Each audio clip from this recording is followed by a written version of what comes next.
Nous allons donner les versets. Nous allons lire dans Juges, chapitre 4, du premier verset jusqu'au 9e verset. Ça nous dit ceci. Juges, chapitre 4, du premier verset jusqu'au 9e. Les enfants d'Israël firent encore ce qui déplaît à l'Éternel. Après qu'Éhoud fut mort, et l'Éternel les vendit entre les mains de Jabin, roi de Canaan, qui régnait à Hachor. Les chefs de son armée étaient Sisera et habitaient à Haroshet-Goïm. Les enfants d'Israël crièrent à l'Éternel, car Jabin avait 900 chars de fer, et il opprimait avec violence les enfants d'Israël depuis 20 ans. Dans ce temps-là, Déborah, prophétesse, femme de Lapidote, était juge en Israël. Elle siégeait sous les palmiers de Déborah entre Rama et Bethel, dans la montagne d'Éphraïm, et les enfants d'Israël montaient vers elle pour être jugés. Elle envoya appeler Barak, fils d'Aminoam, de Kedesh, Nephtali, et elle lui dit, n'est-ce pas l'ordre qu'a donné l'Éternel, le Dieu d'Israël? Va, dirige-toi sur le mont Tabor et prends avec toi 10 000 hommes des enfants de Nephtali et des enfants de Zabulon. J'attirerai vers toi au Toré de Kison, Sisera, chef de l'armée, de Jabé avec ses chars et ses troupes, et je les livrerai entre tes mains. Barak lui dit, si tu viens avec moi, j'irai, mais si tu ne viens pas avec moi, je n'irai pas. Elle répondit, j'irai bien avec toi, mais tu n'auras point de gloire sur la voie où tu marches, car l'Éternel livrera Sisera entre les mains d'une femme. Et Déborah se levant, et elle se rendit avec Barak à Kedesh. Parole du Seigneur. Toutes les femmes, nous pouvons acclamer pour cette victoire. La finalité de ces versets, la finalité de cette histoire, la victoire a été donnée à qui? À la femme. Vous pouvez se taire. Alors, nous avons dit, notre thème s'intitule « Le courage d'une femme de bonnes nouvelles dans le leadership ». Et dans notre thème ici, nous avons soutiré au moins 3 mots. Le premier mot, c'est le courage. Deuxième mot, c'est la femme de bonnes nouvelles. Et le troisième mot, c'est le leadership. Nous allons d'abord définir ces 3 mots. Le courage, c'est quoi? Le courage c'est le fait de ne pas avoir peur. Donc, c'est le fait d'avoir la force devant les dangers, devant les difficultés, devant les problèmes. S'il y a un problème devant toi, tu te tiens debout, sans honte ni peur, pour affronter ces problèmes. Voilà ce qu'on appelle le courage. Deuxième mot, c'est la femme de bonnes nouvelles. Qui est une femme? Dans l'histoire de la Journée internationale de la femme, on a écouté la définition même de la femme. On a dit, c'est un être humain du sexe féminin ou du genre féminin. Maintenant, on va ajouter qui a déjà crié au Seigneur, qui a déjà crié à Jésus comme Seigneur et Sauveur de sa vie personnelle. Maintenant, et cette femme est chargée d'aller annoncer l'évangile de Jésus dans le monde. C'est ça, une femme de bonnes nouvelles. Mais malheureusement, aujourd'hui, on semble oublier ça. Au lieu d'être une femme de bonnes nouvelles, on est devenu une femme de mauvaises nouvelles. En tout cas, la définition de la femme des bonnes nouvelles, il faut que nous, les femmes, nous puissions exploiter cette définition selon la volonté de Dieu. Qui dit une bonne femme des bonnes nouvelles, c'est la femme qui est capable d'aller affronter les combats. Ça dit, c'est une femme qui est capable d'aller évangéliser, c'est une femme qui est capable d'aller convertir les païens. Annoncer la bonne nouvelle à tout le monde. Deuxième des choses, troisième définition, troisième mot, c'est le leadership. Le leadership est un terme apprêté en anglais. Ce n'est pas notre terme. On a apprêté ce terme là-bas, quelque part là où vous connaissez, qui définit la capacité d'un individu à mener ou conduire d'autres individus ou organisations dans le but d'atteindre certains objectifs. Donc le leadership, c'est une capacité de conduire un groupe quelconque, une équipe, une association. Comme nous sommes ici par exemple, notre leader c'est qui? C'est le responsable. Ok? C'est le responsable. Alors, ce responsable est capable de diriger cette église. Il est capable de donner les orientations pour aboutir aux objectifs qui a été fixés par cette église. C'est-à-dire un leader est quelqu'un qui est capable de guider, inspirer, influencer l'équipe ou groupe vers l'accomplissement de l'objectif commun. C'est ce qui signifie leadership. Revenons maintenant dans notre texte. Le texte que nous venons de lire, bien-aimés, c'était écrit dans le contexte que, à nouveau, les enfants d'Israël firent ce qui est mauvais aux yeux de l'Éternel. Les enfants d'Israël, là, ils sont déjà à Canaan. Quand ils étaient déjà à Canaan, avant que les enfants d'Israël puissent entrer à Canaan, Dieu avait dit, quand vous allez entrer là-bas, à la terre promise, il ne faut pas vous conformer à ces gens que vous trouverez là-bas. Mais malheureusement, les enfants d'Israël, parfois, ils étaient des enfants têtus. Parfois, ils sont là pour Dieu. Parfois, ils sont là pour d'autres choses. Ils adoraient les idoles. Ils vont commencer encore à se marier avec les femmes cananéennes. Ils vont commencer à faire du n'importe quoi. Alors, dans ce verset ici, Dieu était déjà fâché contre ces enfants d'Israël. Ils ont fait mal. Ils ont fait ce qui déplaît à l'Éternel. Ça, c'est le verset premier. Et quand les enfants d'Israël ont fait mal, leur infidélité, donc ces peuples les a mis sous l'esclavage de quoi? Des Cananéens. Et les Cananéens, ce sont les ennemis qui habitaient au milieu de ces peuples. Cette fois-ci, Dieu ne peut pas utiliser les ennemis de l'extérieur, mais il va utiliser les habitants même, les peuples qui habitent au milieu de son peuple. Maintenant, Dieu va susciter ses ennemis pour opprimer son peuple, pour les corriger. Vous savez que Dieu parfois sanctionne le mal.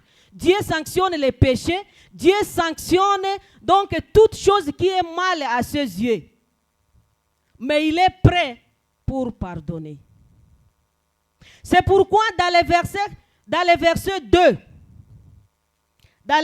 2, qui nous dit ceci, et l'Éternel les vendit entre les mains de Jabé, roi de Canaan. Dieu a fait expressément. Il les a vendus. Il a laissé à ce que ses ennemis puissent les opprimer. Parce que leurs oreilles là n'écoutaient pas parfois. Pour tirer leur attention, il va les vendre entre les mains de qui? De Jabé qui était le roi de Canaan. Qui régnait où? À Hachor. Le chef de son armée était Sisera. C'est Sisera qui dirigeait l'armée. tandis que Jabé était roi. Au verset 3, qu'est-ce qui va se passer? La Bible nous dit ceci au verset 3. Les enfants d'Israël crièrent à l'Éternel, car Jabé avait 900 chars de fer, et il opprimait avec violence les enfants d'Israël depuis 20 ans. 20 ans, les enfants d'Israël commencent maintenant à réclamer, ils commencent à pleurer, ils commencent maintenant à sentir la douleur de la souffrance que faisaient les rois Jabé. Il va faire quoi? Il va crier à l'Éternel. Et l'Éternel, comme il est Dieu de miséricorde, il est Dieu d'amour, il n'a pas baissé les bras, il n'a pas resté comme ça sans les répondre. Nous sommes au verset 4. Qu'est-ce que l'Éternel va dire? Dans ce temps-là, Déborah, prophétesse femme de Lapidote, était juge en Israël. Dieu maintenant répond aux cris des enfants d'Israël. Il répond aux cris des enfants d'Israël. Quand Dieu a écouté la souffrance de son peuple, quand Dieu a écouté les lamentations de son peuple, et il a dit non, je suis le Dieu qui a choisi ce peuple pour qu'il manifeste ma gloire dans le monde. Je ne peux pas le laisser comme ça. Et c'est pour cela que Dieu va répondre aux cris de souffrance de son peuple en lui envoyant une femme prophétesse qui est Déborah. Cette fois-ci, Dieu ne suscite pas un homme. Cette fois-ci, Dieu ne veut pas utiliser l'homme à ce moment-là. Dieu a choisi une femme. Dieu a choisi la créature faible là qu'on a toujours qualifiée une créature faible pour manifester sa gloire. Il y avait des hommes, il y avait des prophètes, il y avait beaucoup d'hommes qui avaient de l'intelligence. Mais Dieu va choisir une femme qui est courageuse, une femme de la foi, une femme pleine d'autorité, une femme vraiment qui défend son peuple. Déborah. Et la Bible nous dit, Déborah était une femme mariée, elle n'était pas célibataire. Et comme vous le savez, les foyers avec les ministères, c'est tout un problème. Parce que les hommes ont toujours dit, oh, le ministère de la femme, c'est entre les mains de son mari. Ah! Donc, il y avait un problème. De l'autre côté, gérer les foyers. De l'autre côté, gérer les ministères, ce n'était pas facile. Mais la femme Déborah a pris le risque. Alors, Déborah était juge en Israël et les enfants d'Israël montaient vers elle pour être jugés. Oui. Les enfants d'Israël les tétis là. Quand ils faisaient mal, et même avec leurs pieds, ils se transportaient pour aller chez Déborah. Si c'était pour nous aujourd'hui, on pouvait dire, ah, même ici, à Zamokonzi, non. Les enfants d'Israël, la Bible nous dit, ils montaient idée vers Déborah pour aller se faire juger. Et Déborah donnait la réponse. Parce qu'il connaissait déjà la responsabilité de Déborah donnée par Dieu. Nous sommes maintenant au verset 6. Au verset 6, la Bible nous dit, 6 jusqu'à 7. Elle envoya appeler Barak, fils d'Aminoam, de Kedesh, Nephtali, et elle lui dit, n'est-ce pas l'ordre qu'a donné l'Éternel, le Dieu d'Israël? Va, dirige-toi sur le mont Tabor et prends avec toi 10 000 hommes, des enfants de Nephtali et des enfants de Zabulon. J'attirerai vers toi au Torah de Kisson, Sisera, chef de l'armée de Jabé avec ses chars et ses troupes, et je les livrerai entre tes mains. L'ordre de Dieu a été donné. Déborah était prophétesse. Mais les messages étaient venus chez Déborah, qui était prophétesse, de dire à Barak d'aller faire la guerre, d'aller délivrer son peuple. C'est l'ordre de Dieu. C'est la mission qui a été donnée par Dieu lui-même. Donc, Déborah a fait passer le message chez qui? Chez Barak, qui était un homme, qui était un masculin.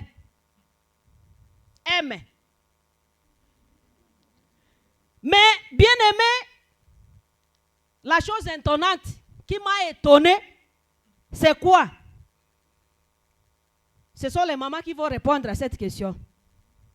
Quelle est la réponse de Barak? Dieu a donné l'ordre. Il a donné la mission. Il a parlé à Déborah, prophétesse, et Déborah est venue parler à Barak de dire que non, le problème est déjà là. Dieu a déjà écouté la souffrance de son peuple.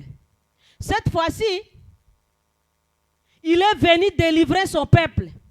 Maintenant, je vous invite, comme la parole a été dite par Dieu lui-même, va. Déborah a donné les orientations comme leader. Elle a donné les orientations. Elle a donné donc les principes. Tu prends autant d'hommes, tu fais ceci, tu montes de l'autre côté pour aller faire quoi? Pour aller faire la guerre, pour aller délivrer ce peuple. Écoutez maintenant la réponse. Barak va dire quoi? Qu'il n'ira pas si Déborah ne vient pas avec lui. Bavade.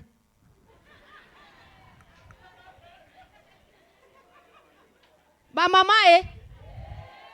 Pourquoi Barak, qui était un homme, un masculin, un homme qui se croit être au-dessus de la femme, elle demande encore l'aide d'une faible. Une femme faible qui n'a rien. Oh, atini, oh, soki, ok, itenga, pena kokende te. Ça montre quoi? Maman, bon, ça va réponse. Ça montre quoi? La faiblesse, hein? On nous dit, ça montre la faiblesse.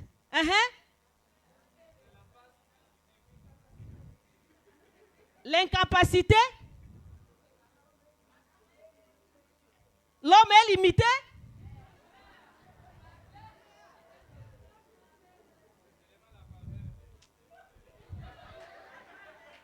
Alors, je pose la même question au papa. Pourquoi Barak n'a pas voulu aller seul, sans la présence de Déborah? Ça montre quoi? Oh, si tu n'iras pas, moi aussi je n'irai pas. Ça montre quoi? Ça montre, papa Moko Alobi, ça montre la peur. Barak avait la peur. C'est un homme de la peur.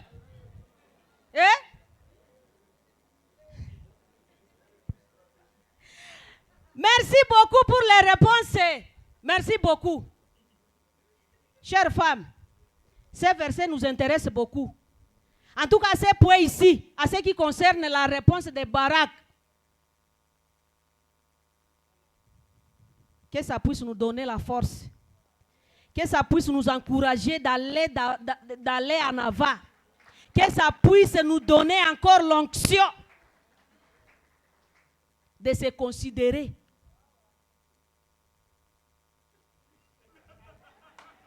Premièrement, la réponse de Barak montre le manque de courage. Barak n'avait pas le courage. Malgré l'ordre était venu, Déborah a donné les principes, comment il va se comporter, comment il va donc marcher, il va passer de l'autre côté pour arriver à la guerre. Elle a donné tout à Barak. Barak va dire, je n'irai pas sans toi. Manque de courage. Il ne veut pas aller à la guerre sans la présence de Déborah à ses côtés. Parce qu'il connaissait qui est Déborah. Oui, oui. Il connaissait qui est Déborah. Sans la présence de Déborah, en tout cas physiquement, Makambwezi n'était. Troisième des choses, manque de foi. Un homme qui manque la foi, c'est un homme très dangereux. Déborah a déjà tout dit. Elle a dit, cet ordre est venu de Dieu. Allez. Maintenant, il va faire le contraire. La foi de Barak, c'était une foi là et Anjala. Quatrième des choses, c'est manque de l'assurance.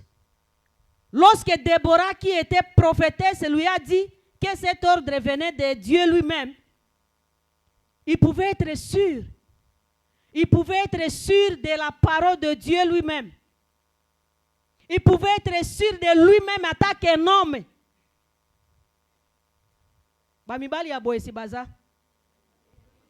Alors ça, ce n'est pas un exemple à suivre. Nous les femmes, il ne faut pas suivre l'exemple de ces papas. Ces papas risquent de faire quoi? De noyer même les foyers. Ces papas risquent même d'abandonner la responsabilité à maman. Un papa qui n'a pas l'objectif. Un papa qui a la peur. Un papa découragé. De tels papas, c'est pourquoi aujourd'hui on dit, oh, moi si on est assis à dominer mon bali, à dominer était, c'est parce qu'il est Barak.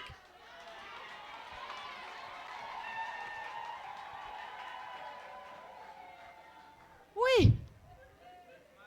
Mais vous fouillez votre responsabilité.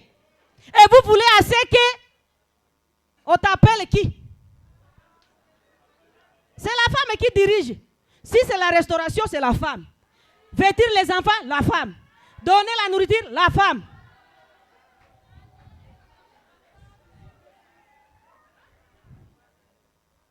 Mais c'est clair, non? C'est clair. Ce n'est pas à dire que vous allez me haïr. C'est clair, c'est le verset qui dit ça. Seulement, je conseille au papa de ne pas être comme Barak. Soyez comme Déborah. Que ce soit papa ou femme, soyez comme Déborah. Une femme de foi, une femme de force, une femme de courage, une femme de tout.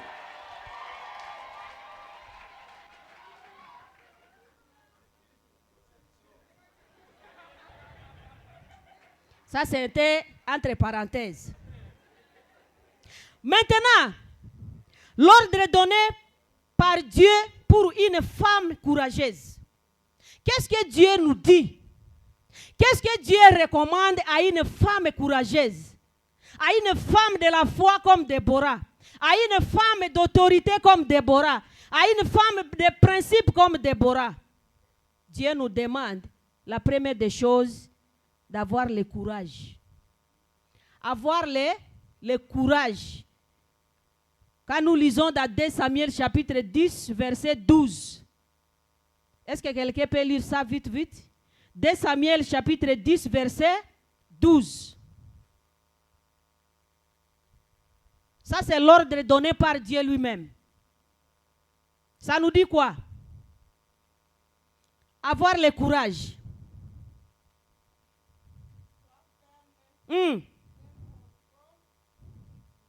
Très bien. On se limite seulement là-bas. Quand on a déjà compris le mot courage, si ça se trouve là-bas, c'est tout. Nous cherchons seulement le mot courage. Le reste, on va lire après. Dieu nous demande d'attaquer une femme de bonne nouvelle. Une femme courageuse. Montrons-nous du courage. Ayez du courage dans le leadership, dans le service du Seigneur. Vous savez quoi, le service du Seigneur ici est bien, mais un peu difficile. S'il n'y a pas de courage, mes bien-aimés, c'est un peu compliqué. Mais quand vous avez le courage d'affronter, quand vous avez le courage d'aller donner réponse aux quelques problèmes qui se trouvent même dans l'église, en tout cas, c'est bien. Déborah avait le courage d'aller affronter la bataille. Une femme qui était mariée, mais courageuse, qui a donné les orientations, qui a donné les principes à Barak, malgré Barak a déçu l'ordre de Dieu. Deuxième des choses, c'est avoir la force. Une femme courageuse doit avoir la force. Fortifie-toi. Josué chapitre 1, verset 7. Le service du Seigneur, ça demande les femmes qui ont de la force. Ça demande la force qu'on demande même à Dieu, que le Dieu puisse nous donner cette force afin que nous puissions affronter les problèmes qui nous entourent. Troisième des choses, Josué chapitre 1, verset 7. Troisième des choses, n'ayez pas peur. Femmes, n'ayez pas peur. Parfois, ce qui nous tue, nous les femmes, c'est la peur. On nous donne les services, on nous donne la liberté de faire, d'effectuer les travaux donc à l'église, mais la peur, yozolenga nini. La peur, c'est l'ennemi du courage. Il ne faut pas avoir peur. La Bible nous dit, nous sommes un en Christ. En Jésus-Christ, pas question d'hommes ni femmes. Mais nous tous, nous sommes un. Alors quand nous avons la peur, c'est ce qui affecte notre spiritualité, ça affecte même notre état d'être pour ne pas effectuer quelque chose. On te donne une responsabilité à assumer parce que vous avez, bien sûr, vous avez des capacités d'assumer cette responsabilité-là. Mais parce qu'il y a la peur, ça te décourage directement. Oh, moi je ne peux pas. Moi je ne peux pas. Tu ne peux pas comment? Toi aussi tu es une personne, non? Si les autres ont fait, si les autres ont réalisé de grandes choses, pourquoi pas toi? Fortifie-toi seulement, prends du courage. Si tu ne connais pas, cherchez les gens qui ont des connaissances et qu'ils t'aident pour faire ça, pour effectuer de tels travail. Hein? On te donne la préfecture. Ah! Ça, c'est pour les hommes. Qui a dit ça? Il y a les femmes qui travaillent au l'État ici. Dans l'actualité aujourd'hui, il y a des femmes qui font des choses inexplicables. Madame Souminoua. Une femme incomparable. Une femme qui est en train de chercher vraiment la vérité. Et elle est en train de parler devant les hommes comme ça. C'est comme si elle ne voit pas les hommes qui existent. Et une autre femme, c'est qui? Des affaires extérieures. Ces deux femmes-là, ceux qui ont commis à niveau ya basi oyo, ngai na yo, pays oyo ekozwa kimia. On aura la paix dans ces pays. Malheureusement, de tels gens, que Dieu les protège seulement. Parce que dans notre pays, on ne veut pas écouter la vérité. Même dans l'église. S'il y a des femmes qui parlent la vérité, alors.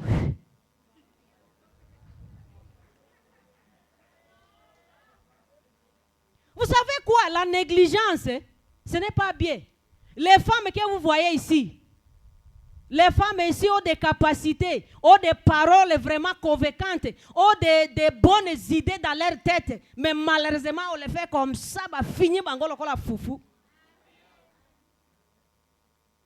Au lieu de donner la liberté à la femme de parler, elles sont là seulement. Oh, les femmes, leur travail, c'est à la cuisine. Qui t'a dit ça? C'est à la cuisine où? La cuisine, ça c'est le devoir du foyer. Mais ça, là-bas, ce n'est pas sa place. Quand il y a des réunions, quand il y a des comités, il faut les appeler. Qu'elles restent là-bas. Qu'on les affecte partout.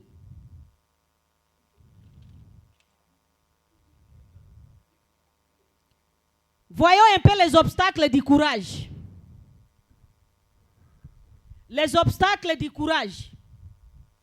Bien-aimés dans le Seigneur, le courage, c'est une bonne chose. Mais, dans le courage, il y a les obstacles. Et si vous allez abandonner ces obstacles, vous allez continuer à faire du bien.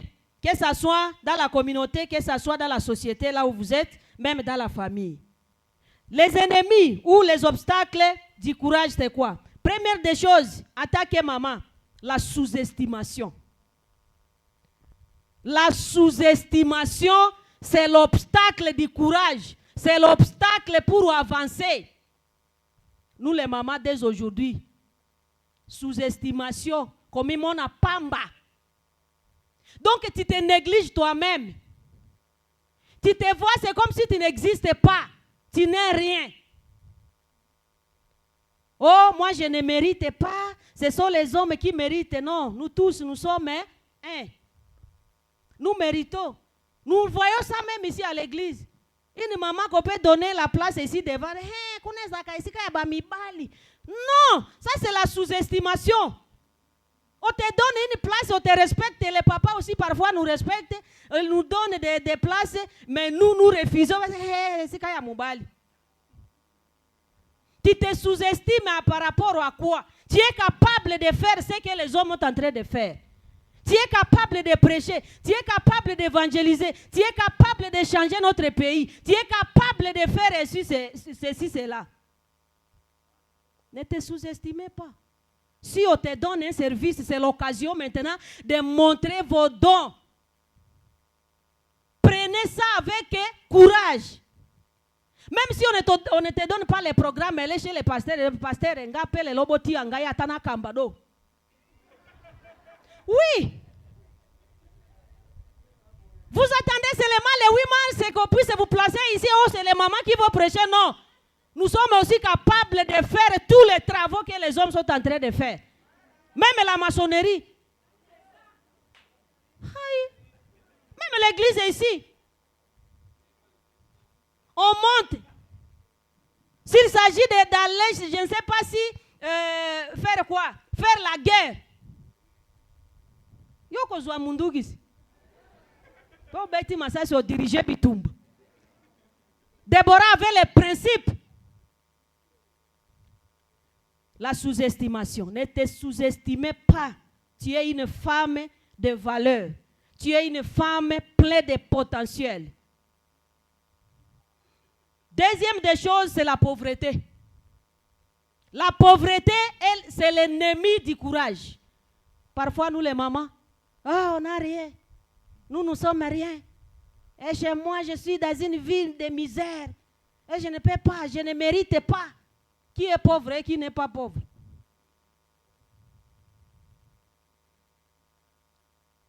Dieu t'a appelé de travailler tel que tu es.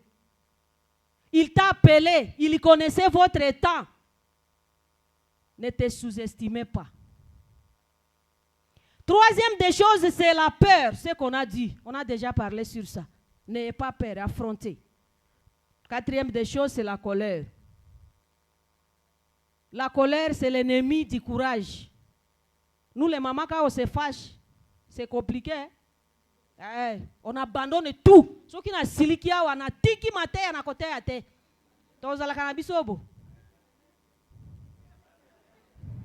La colère, c'est l'obstacle de quoi? Du courage. Quand on se fâche, on ne pardonne pas. Nous, les mamans, c'est compliqué. Que Dieu nous aide à abandonner la colère. Même dans les foyers, nous sommes prêts à abandonner les foyers à cause de la colère. N'est-ce pas? Quand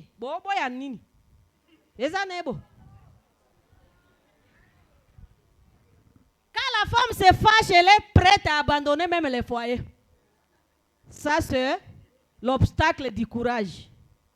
Hey, et bon, comme kanisi soki ba mama bakendaka pona ni sikanda. Hey, à perdre courage tout ce qu'elle faisait. Elle a perdu ça. Bakofanda kimia ba ebika. Autre chose, c'est le niveau d'études. Ça, c'est l'obstacle pour le courage. Ah, moi, je n'ai pas étudié. Je ne connais rien. Je ne connais pas parler le français. Oh, je vais parler à la section quoi? À la réunion des mamans. Qu'est-ce que je peux dire? Non.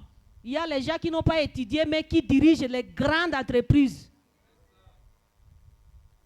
Comptez sur les dons que Dieu a mis à toi. Le niveau d'études signifie quoi? Si vous avez licencié, docteur dans la tête, il n'y a rien. Ce qu'il fait, on se demande si c'est un licencié ou bien c'est un enfant de l'école primaire.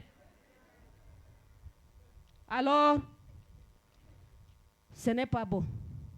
Les partenaires, nous sommes dans les foyers. Ça aussi, c'est l'obstacle pour le courage. Parfois, on est courageuse. Vraiment, on se donne pour le service du Seigneur, mais les foyers aussi, derrière. Nous voulons se tenir debout, les foyers ici. On voulait se réveiller le matin à 5 heures pour aller à la prière.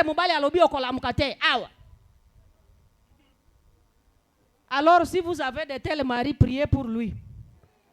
Que Dieu puisse le délivrer. Que Dieu puisse le délivrer vraiment.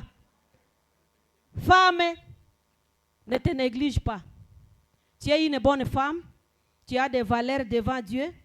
Dieu s'est donc servi de la fidélité des deux femmes, Déborah et Jaël, parce que Sisera a été livré dans les mains de qui? D'une femme appelée Jaël. Nous aussi, nous avons ces potentiels-là. Nous avons ces capacités-là pour donner solution aux problèmes, pour finir la violence, pour finir la négligence. Les hommes sont en train de nous négliger, mais que Dieu les pardonne. À l'exemple même d'Esther. Beaucoup de femmes qui ont travaillé dans la Bible.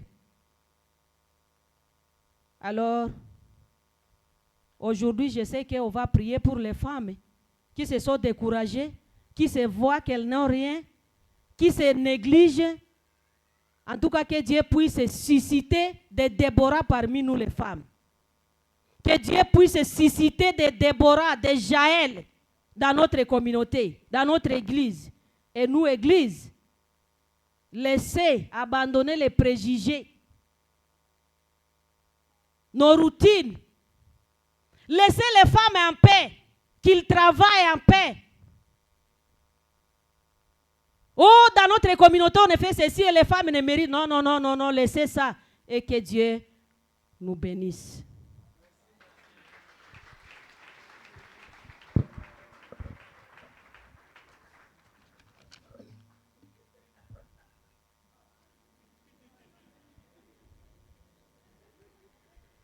Nous avons acclamé la parole parce que la parole a été claire.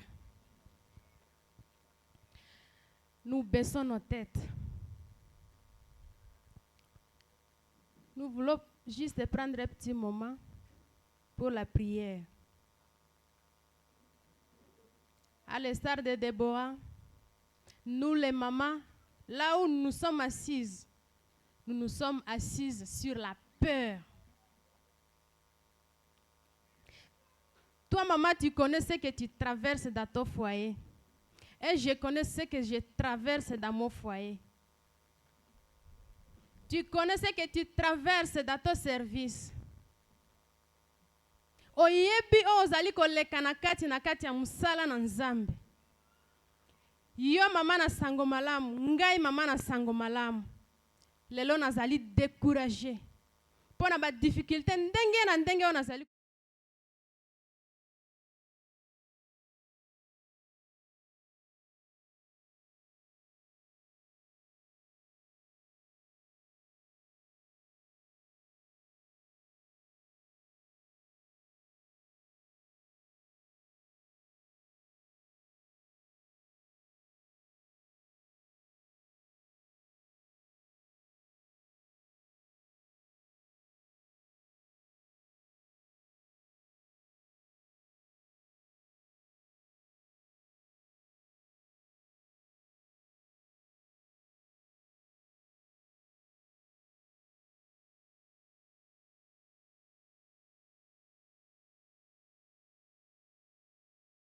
spirituel que le Seigneur a mis en moi sont en train de dormir. Nango mama, esika pe ofandi, yoko telema, oko mema na nzoto mobimba, pe motema mobimba, po eto oyako sopa motema na yo, na ba peur oza nango, na ba crainte oza nango, na ba sous-estimation ozaka nango na kati na foyer na yo, na kati na musala na nzambe oyo. Nous venons devant notre Dieu. Nous allons avec les chantres, avec les cantiques qui dit Nami Gambi Des fois, nous nous soumettons aux ordres de nos maris. Mais nous ne sommes pas prêtes pour accomplir la mission que le Seigneur Jésus nous a confiée.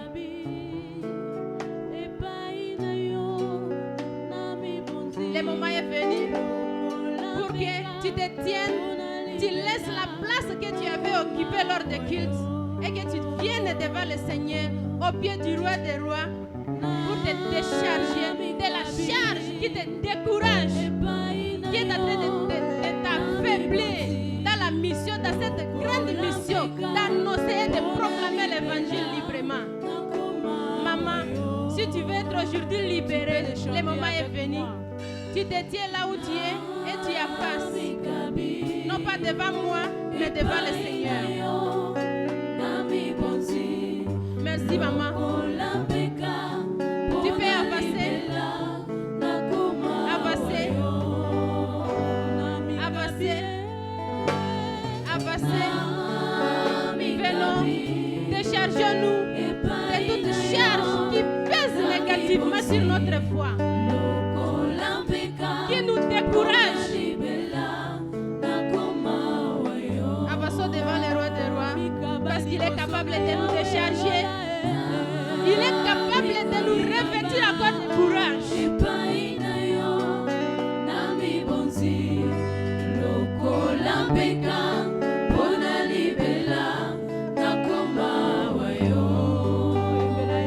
En deuxième lieu, nous voulons prier avec un papa qui est en train de dominer négativement sur son épouse, qui est en train d'empêcher son épouse de servir fidèlement son Dieu, avec les dons qu'elle a, avec la force qu'elle a.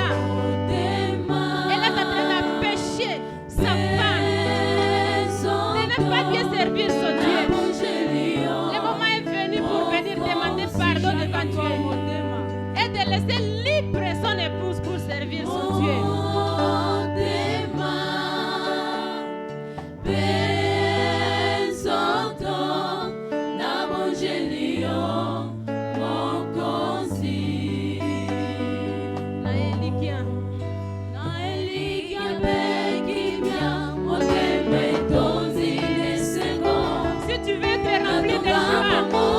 Approchez-vous devant le Seigneur.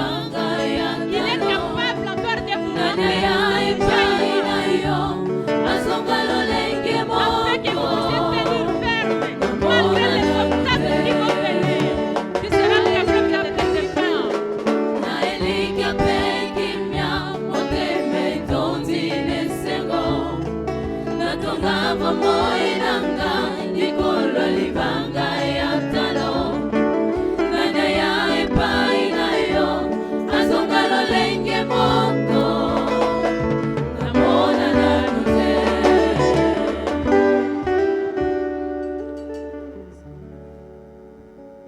Si tu veux être comme Nicodème, après ces petits moments, ces gens seront orientés et nous allons les laisser entre l'équipe de l'évangélisation de l'église et d'autres mamans qui seront là pour nous aider. Avant d'aller clôturer, nous vous accordons quelques minutes. Ouvrez votre bouche, dites à Dieu. Si tu n'as pas la paix à cause de ce que tu traverses dans ton foyer, voici le moment de verser ton cœur devant le Seigneur. Si tu avais des racunes, si tu es en colère contre ton mari ou contre ton chef de service, le moment est venu pour demander la grâce de Dieu, que le Dieu Tout-Puissant te donne la force et la liberté de le pardonner, afin que vous ayez la paix et aujourd'hui vous quittez cette maison en état changé, en état dans la joie, en état rempli de courage, encore venu de Dieu. Nous allons dans la prière.